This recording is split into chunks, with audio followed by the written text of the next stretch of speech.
Question number 2 हमारा stop हो रहा है।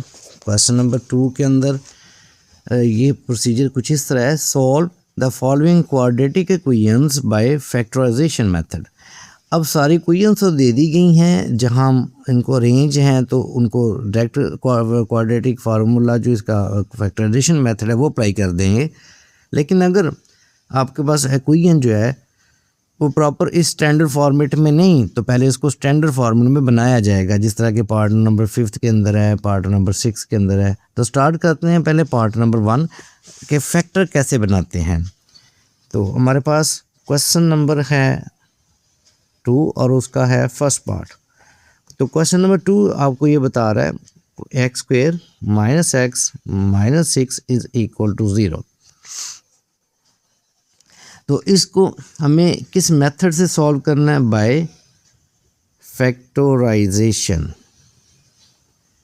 फैक्टराइजेशन मेथड के साथ आप इसको सॉल्व करेंगे।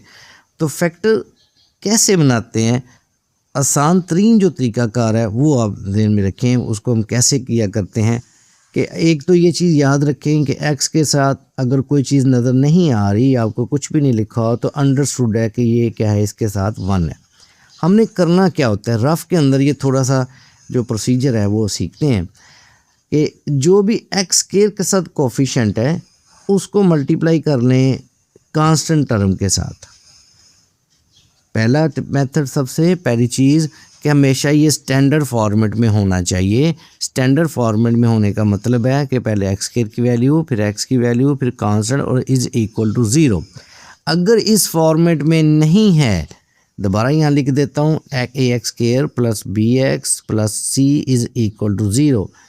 अगर आपका क्वेश्चन इस मेथड फॉर्मेट में नहीं है तो आप फैक्टराइजेशन नहीं कर सकते। तो हमारा क्वेश्चन देखें, ऑलरेडी वो स्टैंडर्ड फॉर्म में है, तो हम इसकी फैक्टराइजेशन कर सकते हैं।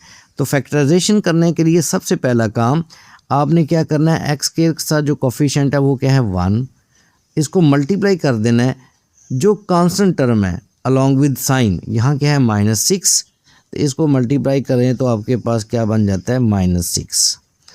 और जो दूसरी चीज़ आपको पता होनी चाहिए वो कि जो सेंटर में वैल्यू है, यानी एक्स के साथ जो भी कोफिशिएंट है वो आपको पता होना चाहिए, वो क्या है, वो है -1। अब फैक्टर कैसे बनाने हैं, याद करें रखें कि आपने 2 ऐसी वैल्यूज़ लेनी हैं, अगर उनको मल्टीप्लाई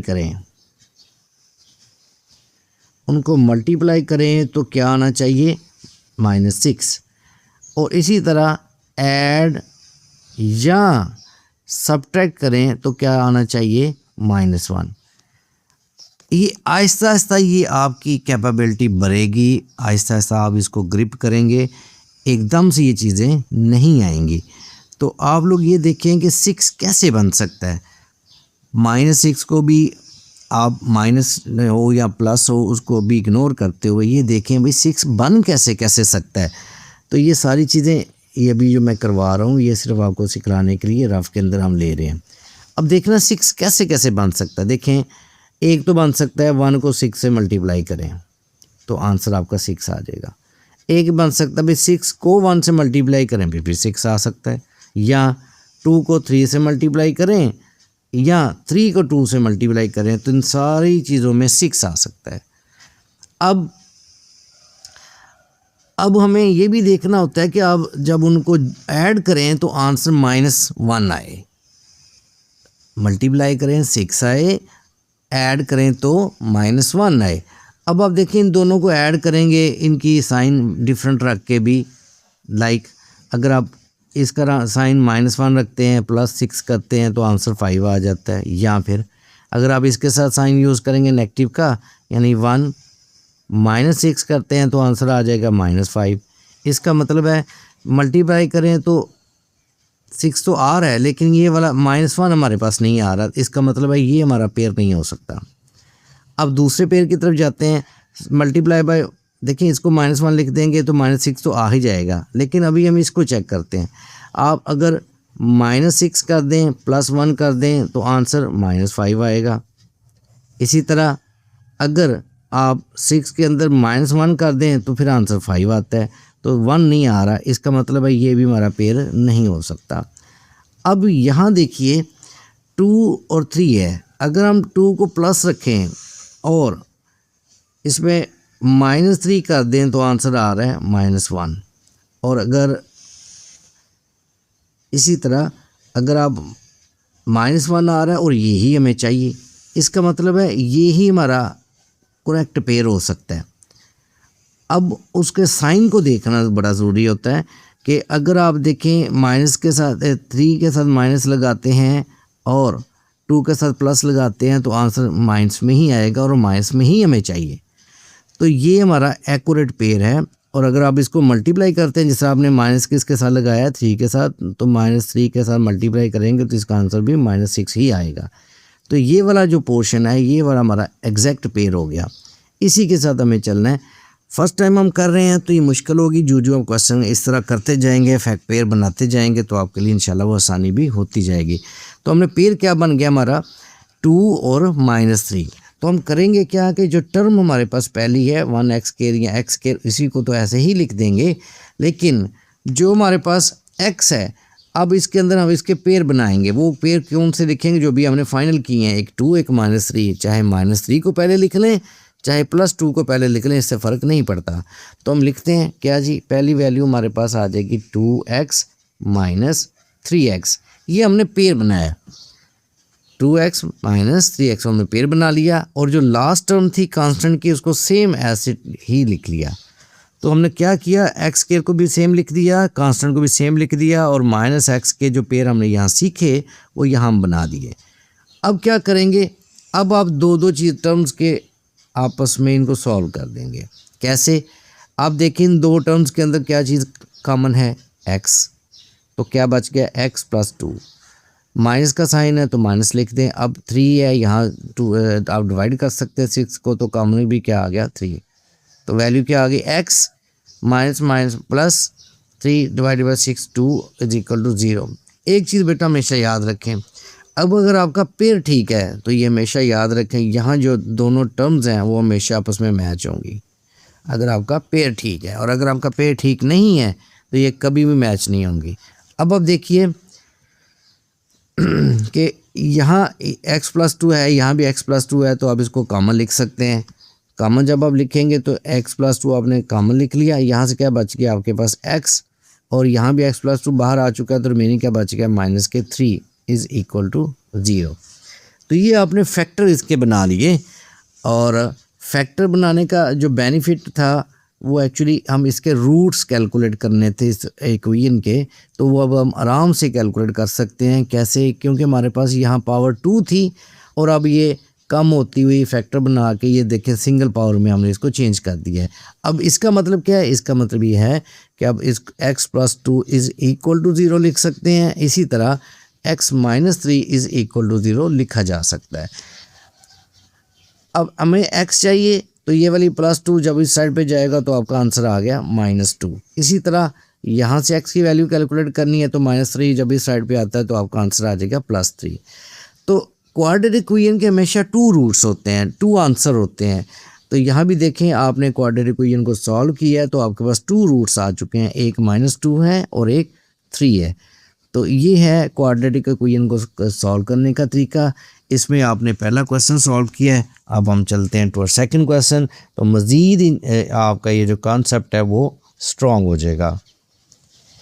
एक चीज़ और लास्ट पे मैं नहीं बता सका, एट द एंड इसको लिखने का ये भी तरीका होता है कि आप इसको लिख सकते हैं सोल्यूशन सेट। तो इसका सोल्यूशन सेट हमारे पास क्या है, कर्ली ब्रैकेट्स में लिखेंगे पहली वैल्यू -2 और दूसरी वैल्यू 3। आप इसको शॉर्ट फॉर्म में भी लिख सकते हो SS, तो वो दोनों सूरतों में ये ठीक है। तो ये आपका हो गया क्वेश्चन नंबर 1। अब हम चलते हैं इसके पार्ट 2 की तरफ। पार्ट 2 में है हमारे पास x² + 3x - 28 = 0। सबसे पहले ये देखें क्या हमारे पास स्टैंडर्ड फॉर्मेट है। स्टैंडर्ड फॉर्मेट मींस x² की वैल्यू पहले, फिर x की वैल्यू, फिर कांस्टेंट = 0 है। अगर है तो आप फैक्टर बना सकते हैं, अदरवाइज़ फैक्टर आप नहीं बना सकते। तो ये बिल्कुल हम इसी पोजीशन के अंदर हैं। हमें क्या करना है, हमें पहली टर्म x के ऐसे लिख देनी है, कांस्टेंट वाली टर्म ऐसे ही लिख देनी है, और हमें जो फैक्टर बनाने हैं वो सेंट्रल टर्म के बनाने होते हैं। तो ये वर्किंग कर लेते हैं। वर्किंग में आपने अभी सीखा था मुझसे कि जो कांस्टेंट टर्म है और जो एक्स स्क्वायर का कोफिशिएंट है, जो कि यहाँ कुछ नहीं तो इट मीन्स 1 है, इसको मल्टीप्लाई कर लें। यानी 1 को मल्टीप्लाई कर लिया -28 से, तो आपका आंसर आ गया -28। और सेंटर में जो वैल्यू है वो आपकी क्या है, वो है +3। अब आपने इस तरह पेयर बनाने हैं कि मल्टीप्लाई करें तो 28 आए माइनस का, और ऐड और सब्ट्रैक्ट करें तो वो 3 आए। तो हमेशा जो चीज़ आपने लेके चलना है पेयर में, वो मल्टीप्लिकेशन वाली टर्म है। तो फिर आप आराम से क्वेश्चन को सॉल्व कर लिया करेंगे। अब देखिए मल्टीप्लाई करें तो 28 कैसे कैसे आता है, ये अब आपको पहले सीखना है। तो देखिए मल्टीप्लाई करें, अगर आप 7 को मल्टीप्लाई करें 4 से तो 28 आ जाता है। इसी तरह अगर हम मल्टीप्लाई करें 14 को मल्टीप्लाई बाई 2 करें फिर भी 28 आ जाता है। इसी तरह 1 को मल्टीप्लाई करें 28 के साथ तो फिर भी 28 आ जाता है। अगर आप इसके साथ पेयर बनाते हैं 7 और 4 के साथ, तो देखिए हमें ऐड करना है तो 3 आए, मल्टीप्लाई करें तो -28 आए। इस चीज़ को देखना है। अब आप देखो इनको मल्टीप्लाई अगर आप करते हैं 7 को 4 के साथ तो 28 तो आ जाता है। अब ऐड और सब्ट्रैक्ट करके देखना है कि उसमें क्या, और ऐड की वैल्यू भी हमेशा बड़ी आए, तो इसका मतलब है अगर आप 7 को 4 से मल्टीप्लाई करें तो 28 ही आ रहा है, और वो माइनस का आना चाहिए, उसको देख लेते हैं। दूसरी टर्म ऐड और सब्ट्रैक्ट करें तो 3 आए, तो देखिए बड़ी वैल्यू अगर आप 7 जो है वो प्लस में रख लेते हैं और इसमें दूसरी वैल्यू जो 4 है वो माइनस में रख लें, तो आपका आंसर 3 आ रहा है, बिल्कुल एक्यूरेट आ रहा है। इसका मतलब है कि अगर हम इन दो फैक्टर ऐसे बनाएं कि 7 जो है उसको प्लस में रख लें, 4 को -1 में रखें, -4 रखें, तो आपका आंसर ये भी -28 आ जाएगा। और इसी तरह जब आप इनको माइनस करेंगे तो जवाब 3 आ जाएगा। तो ये हमारा पॉसिबल पेयर बनता है। अब नेक्स्ट भी देख लें कि वो पेयर क्यों नहीं बनते हैं। देखिए मल्टीप्लाई करें तो 28 आ जाएगा, लेकिन अगर आप 14 में से 2 माइनस करें तो आंसर 12 आएगा, या -14 से +2 करेंगे फिर -12 आंसर आएगा। तो ये पेयर इसलिए नहीं हो सकता। 28 है, इसमें आप 1 माइनस करें या 1 में से 28 माइनस करें तो इसका आंसर कभी भी 3 नहीं आ सकता। इस वजह से ये पेयर भी नहीं हो सकता। तो पॉसिबल पेयर हमारा फिर ये वाला बन गया। इसको यहाँ आप लिखते हैं हमने क्या पॉसिबल पेयर बनाया है इसके अंदर वैल्यू हमने, क्योंकि आंसर आपको 3+ का आना चाहिए। तो लिखते हुए आप क्या है जी, आपके पास +7x हो गया और माइनस के वो 4x हो गए। तो ये आपका पेयर जो है वो बन गया यहाँ। अब इनको इन दो वैल्यूज़ को आपस में कॉमन ले लें। यहाँ आएगा x कॉमन और ये 7 आ गया आपके पास, -4 कॉमन। तो जब -4 और यहाँ x आ जाएगा, माइनस इसको प्लस कर देगा, 4 28 से डिवाइड करें तो 7 आ गया = 0। तो देखें ये वाले फैक्टर ये बराबर है, इसका मतलब हमारा क्वेश्चन ठीक चल रहा है, हमने पेयर से ही बनाए हैं। तो ये दोनों में सेम है, इसको कॉमन ले लें। x + 7 इंटू यहाँ से बच गया x और यहाँ से बच गया -4। अब इसको दोनों वैल्यूज़ जो हैं क्वाड्रेटिक से अब सिंगल पावर में आ चुकी हैं। ये वैल्यू टर्म = 0 हो जाएगी और ये टर्म भी = 0 हो जाएगी। कैसे? x + 7 = 0 और इसी तरह x - 4 = 0। x की वैल्यू लेनी है, ये 7 इधर आएगा तो -7। इसी तरह यहाँ से ये -4 है, जब इस साइड में मूव करेगा तो 4। सो हमारा जो सोल्यूशन सेट है, आपका जो सोल्यूशन सेट इस क्वेश्चन में बन गया वो -7 और 4। दोबारा बता दूं कि क्वाड्रेटिक इक्वेशन आप कोई भी सॉल्व कर रहे हैं तो उसके 2 ही आंसर आएंगे, क्योंकि इसकी पावर 2 है तो उसके आंसर भी 2 ही आते हैं, जिनको रूट्स कहा जाता है। तो ये आपकी जो टर्म है क्वाड्रेटिक इक्वेशन, इसके जो रूट्स हैं वो हमेशा कितने आएंगे, ये ज़हन में रखें, वो 2 रूट्स होंगे। अब हम चलते हैं नेक्स्ट क्वेश्चन की तरफ। तो नेक्स्ट पार्ट है हमारा, वो है पार्ट नंबर 3। पार्ट नंबर 3 में है 6x² + 13x - 5 = 0। तो आपने अभी भी फर्स्ट 2 पार्ट्स में भी ये चीज़ सीखी कि हमने क्या करना है फैक्टराइजेशन करते हुए कि इन दोनों कोफिशिएंट्स को, ये देखें एक्स स्क्वायर का साथ कोफिशिएंट 6 है, इसको मल्टीप्लाई कर दें आप कांस्टेंट टर्म के साथ, तो ये आपके पास आ गया -30। और दूसरी तरफ जो वैल्यू है वो है 13 जो सेंटर एक्स के साथ जो कोफिशिएंट है। अब आपने मल्टीप्लाई करें तो 30 आना चाहिए, ऐड और सब्ट्रैक्ट करें तो वो आपके पास 13 आना चाहिए। तो 30 देखें कैसे कैसे बन सकता है। अब देखें आप 5 को 6 से मल्टीप्लाई करें 30 बन जाएगा। आप 15 को 2 से मल्टीप्लाई करें फिर भी 30 बन जाएगा। और पॉसिबल कोई यहाँ 1 को मल्टीप्लाई करें 30 से तो फिर भी 30 बन जाता है। अब क्योंकि पेपर में टाइम भी सेव करना होता है तो फ़ौरन आपको ये ज़हन में आना चाहिए कि 15 में 2 ऐड या माइनस करें तो 13 आ सकता है, बिल्कुल आ सकता है। इसी तरह 5 में 6 ऐड करें या माइनस करें तो 13 नहीं आ सकता। तो स्मार्ट अप्रोच क्या है कि फ़ौरन आपका आइडिया उस साइड पे जाना चाहिए। पेयर ज़रूर लिख लें, इससे आपको आसानी हो जाएगी आपको किस पेयर की तरफ जाना है। और फिर फ़ौरन से जजमेंट करें कि अगर आप 5 में 6 ऐड करते हैं तो क्या 13 बन रहा है, इसका मतलब ये पॉसिबल सॉल्यूशन नहीं होगा। 30 में 1 मल्टीप्लाई करेंगे तो वो तो 30 ही आ जाएगा, तो अगर 30 में 1 ऐड करेंगे तो 31 हो जाएगा। इसका मतलब ये भी पॉसिबल वे नहीं हो सकता। इसका मतलब एक ही ऑप्शन हमारे पास बच गई जो 15 और 2 वाली है। अब इसकी पेयरिंग इस तरह करनी है कि साइन नेगेटिव आए जब आप मल्टीप्लाई करें और जब आप ऐड करें तो वो 13 आए। तो इसका बड़ा आसान तरीका होता है, क्योंकि आपकी वैल्यू जो भी इनमें बड़ी है आप उसका साइन पॉजिटिव रख लें। जिस तरह कि यहाँ देखें, अगर आप 15 प्लस रख लें और दूसरा फैक्टर जो है वो -2 रख लें, तो जब आप इसको मल्टीप्लाई करेंगे तो 15 को 2 से मल्टीप्लाई करेंगे तो आपके पास, तो 15 को जब -2 से मल्टीप्लाई करते हैं तो देखें कितना आ रहा है -30, जो हमारा एक्यूरेट आंसर है। और इसी तरह जब 15 में आप 2 को माइनस करेंगे तो आंसर कितना आ जाएगा 13, यही हमें चाहिए। तो मल्टीप्लाई किया तो -30 आ गया, ऐड और सब्ट्रैक्ट किया तो प्लस के 13 आ गए। तो हमारा जो राइट पेयर बन रहा है वो क्या बन जाएगा 15 और 2, 15 और -2। सो पहली टर्म जो है 6x², इसको तो इसी तरह लिख दिया। अब हम अपना पेयर लिख लेंगे, वो क्या है प्लस के 15 और माइनस के 2x। जो कांस्टेंट टर्म है उसको इसी तरह लिख दें। अब आप इनको पेयर बना लेंगे और फिर इसको पेयर बना लेंगे। इन दोनों में देखें कौन सी चीज़ कॉमन है। देखें यहाँ से 3 कॉमन आ सकता है क्योंकि 3 15 को डिवाइड कर देता है, और साथ दोनों में x कॉमन है।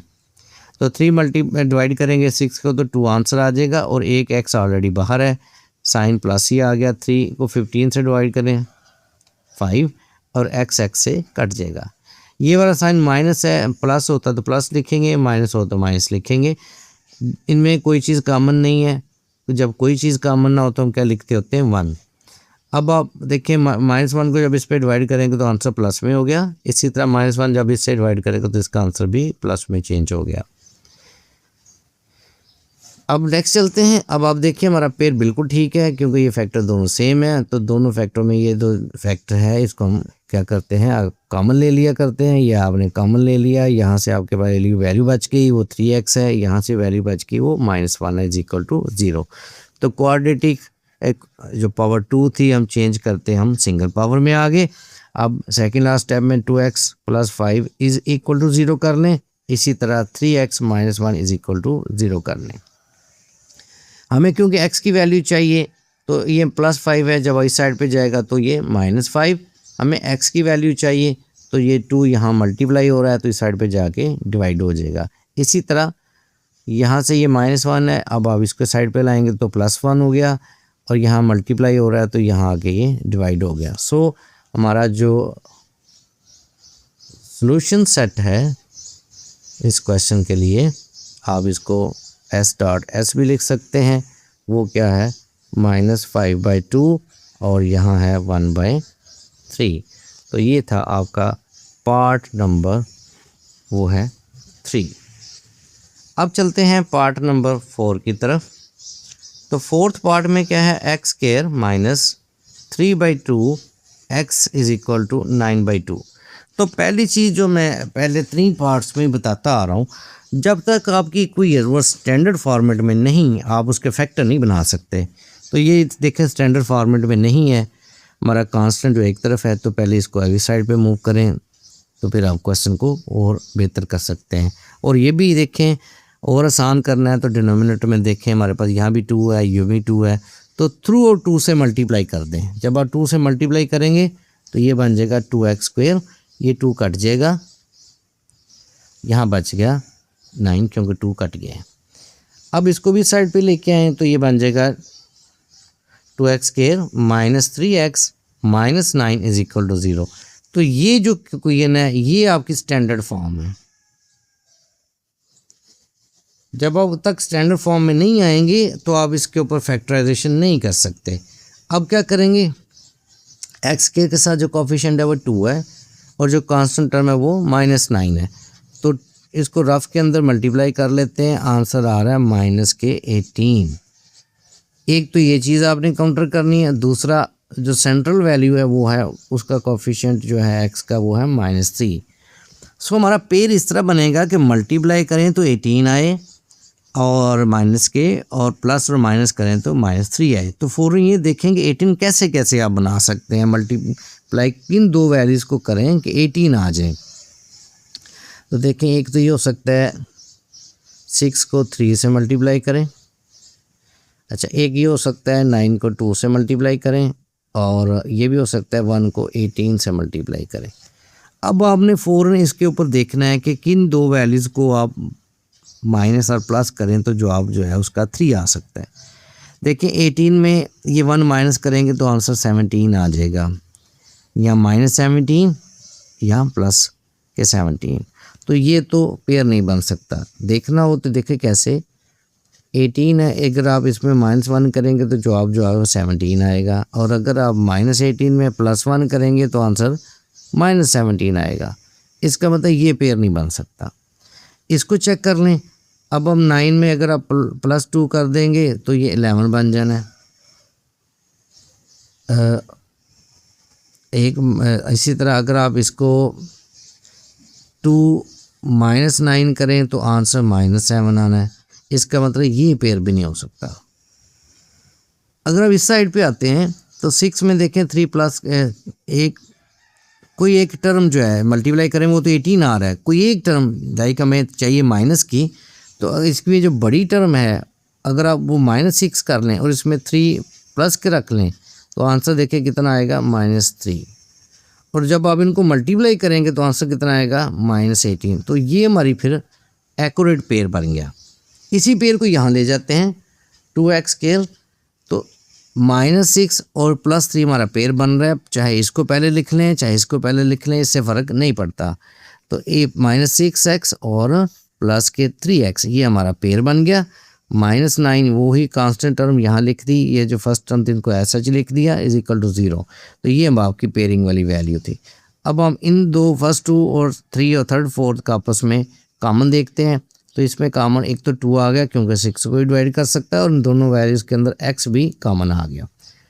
तो जब आप डिवाइड करेंगे 2 कट जाएगा, x से कट जाएगा, आंसर आपका x आ गया, -2x को इससे डिवाइड करेंगे तो आंसर आपका 3 आ गया, प्लस इन दोनों में जो चीज़ कॉमन है दैट इज़ 3, तो 3 को डिवाइड करेंगे तो x आ गया, +3 है, साइन को फ़र्क नहीं पड़ेगा, तो 3 का 9 इज इक्वल टू 0। देखिए दोनों के आंसर सेम है, इसका मतलब हमारे पेयर ठीक है। अब क्या करेंगे, अब ये जो दोनों चीज़ें सेम है इनको एज ए कॉमन ले लेंगे, x -3 कॉमन आ गया, यहाँ से 2x बच गया और यहाँ से प्लस के 3 बच गए।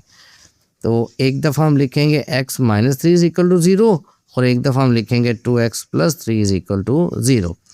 यहाँ से x की वैल्यू ये 3 साइड पे आएगा तो प्लस का 3 बन गया, यहाँ से ये 3 को इधर मूव किया तो माइनस में 3, और हमें क्योंकि x चाहिए तो ये -3/2। तो सो हमारा जो फाइनल आंसर आ गया, यानी हमारा जो सॉल्यूशन सेट है वो बन गया 3 और -3/2। ये आपके क्वाड्रेटिक इक्वेशन के रूट्स भी कहलाते हैं, इनको हम सॉल्यूशन सेट भी कहते हैं। और इन्हीं वैल्यूज़ के साथ आपकी जो इक्वेशन है वो सेटिस्फाई हो रही होती है। यानी अगर आप 3 यहाँ पुट करेंगे तो आंसर दोनों साइड पे बराबर आ जाएगा। अगर आप -3/2 वैल्यू पुट करेंगे x की जगह पे, फिर भी दोनों साइड पे अंदर जो आंसर है वो आपका वो बराबर आ जाएगा। यही इसकी जो है वो क्वालिटी होती है क्वाड्रेटिक इक्वेशन की। अब चलते हैं जी पार्ट नंबर 5 के अंदर। पार्ट नंबर 5 है 3x - 8 divided by x - 2 is equal to 5x - 2 divided by x + 2। अब इस क्वेश्चन के अंदर आप डायरेक्ट फैक्टर नहीं बना सकते बिकॉज ये स्टैंडर्ड फॉर्मेट है ही नहीं। तो सबसे पहले आप क्या करेंगे, इसको क्रॉस मल्टीप्लाई, ताकि हम एक स्टैंडर्ड फॉर्मेट की तरफ जा सकें। तो 3x - 8 इसको मल्टीप्लाई कर देंगे x + 2 के साथ। इसी तरह 5x - 2 ये मल्टीप्लाई हो जाएगा x - 2 के साथ। मल्टीप्लिकेशन करते हैं, 3x को मल्टीप्लाई करें, ये 3x² प्लस 15x - 8x - 14। इसी तरह 5x को मल्टीप्लाई करेंगे तो 5x² माइनस 10x - 2x और प्लस के 4। अब टर्म्स को कलेक्टिवली लिख लें। तो ये हो सकता है कि हम पहले एक दफ़ा एक स्टेप और मज़ीद कर लें जो चीज़ें सॉल्व हो सकती हैं। इस तरह देखें 15x है, इसमें से 8x माइनस करें तो 7x प्लस के रह गए। इसी तरह इस साइड पे भी देखें सॉल्व हो रहा है, -10 है, -2 ये -12x हो गए। अब हम ये x² के साथ जो वैल्यू है 5x² ये पॉजिटिव है, तो बाकी सारी वैल्यूज इधर ही ले आते हैं। सो ये देखें ये क्या चीज़ बन गई, 5x² -12x + 4। अब 3x² इधर लाएंगे तो ये -3x², 7x को भी दूसरी तरफ लाएं तो -7x, -40 को भी दूसरी तरफ लाएं तो +40 = 0। अब हमारे पास देखें x² की टर्म्स जो है उनको कंबाइन कर लें। 5x² के साथ आपके पास आ जाएगा -3x²। इसी तरह -12x हैं, -7x हैं, +4 है और +40 है। मैंने सारी कॉमन टर्म्स जो हैं वो सीधी लिख ली हैं। तो 5 में से 3 जो है वो जब माइनस करें तो आपका आंसर 2x² आ जाएगा। दोनों माइनस में हैं तो ये आपके पास -19x, ये 40 ये +4 तो ये आपके पास आ जाएगा 44 = 0। अब देख लें इक्वेशन जो है वो तो स्टैंडर्ड फॉर्मेट में आ चुकी है।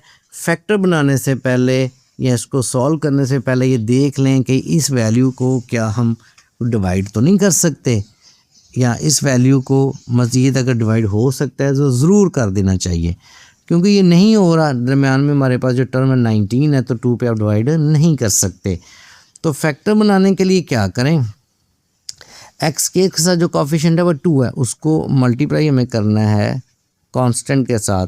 ये बन रहा है 88, यानी मल्टीप्लाई करें तो 18 आए और प्लस और माइनस करें तो फिर आपका आंसर जो है वो -19 आने चाहिए।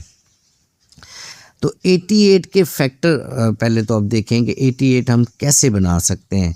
88 को डिवाइड करके तो इनके फैक्टर बनाते हैं और फिर हम जो है चलते हैं इसको मज़ीद सॉल्व करने की तरफ। तो कई चीज़ों से आप कर सकते हैं, लाइक 22 को 4 से मल्टीप्लाई करें तो 88 आ रहा है, लेकिन ये फैक्टर नहीं हो सकता। उसकी वजह जब आप 22 में 4 माइनस करेंगे तो ये 19 नहीं आ रहा, ये तो हम नहीं जा सकते। 44 को मल्टीप्लाई करें 88 तो आता है, लेकिन जब आप 44 में से 2 माइनस करें तो 19 नहीं आ सकता, ये भी फैक्टर नहीं बन सकता। यहाँ हमें चांसेस हैं, वो कैसे देखें, 11 है, 8 से मल्टीप्लाई करें तो 88 तो आ गया। अब हमें -19 चाहिए, तो बड़ा आसान है कि हम -11 और -9 करें तो ये क्या बन जाएगा -18। और जब मल्टीप्लाई करेंगे, क्योंकि माइनस माइनस है, तो -11 को -9 से मल्टीप्लाई करेंगे तो जवाब भी एग्जैक्ट +18 ही आएगा। तो हमारा पास जो फैक्टर है वो 11 और 8 जो है वो प्रॉपर बन गए और दोनों माइनस में। सो x² की जो वैल्यू है 2x² माइनस हमारे आ जाएंगे 11 जो भी हमने यहाँ देखा, और इसी तरह -8x प्लस के 44 = 0। तो ये दो वैल्यूज़ और ये थर्ड और फोर्थ है, इनमें कॉमन देखते हैं। कोई चीज़ कॉमन नहीं, सिर्फ एक x कॉमन है, तो 2x आ जाएगा माइनस के 11। अब इन दोनों में देखें क्या कॉमन हो सकता है। 4 के साथ दोनों ये डिवाइड हो सकते हैं, तो 4 कॉमन ले लेते हैं। 4 8 को डिवाइड करेंगे तो 2 आ जाएगा, x एज इट इज़ आ गया, ये माइनस इसको माइनस कर देगा, तो यहाँ भी 11 आंसर आ गया। तो देखिए हमारी ये दोनों वैल्यूज़ बिल्कुल सेम है। सो 2x माइनस 11 ये आपकी कॉमन आ गई और यहाँ से x minus 4 is equal to 0 बन गया।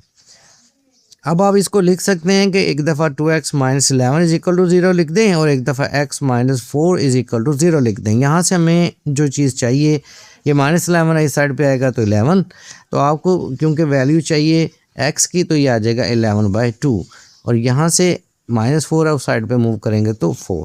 तो दोनों वैल्यूज़ आपने कैलकुलेट कर ली, तो हमारा जो सॉल्यूशन सेट है वो आ गया 11/2 और 4, और ये क्वाड्रेटिक इक्वेशन के हमारे एक्चुअली रूट्स भी जो है हो सकते हैं, रूट्स भी आप इनको कह सकते हैं।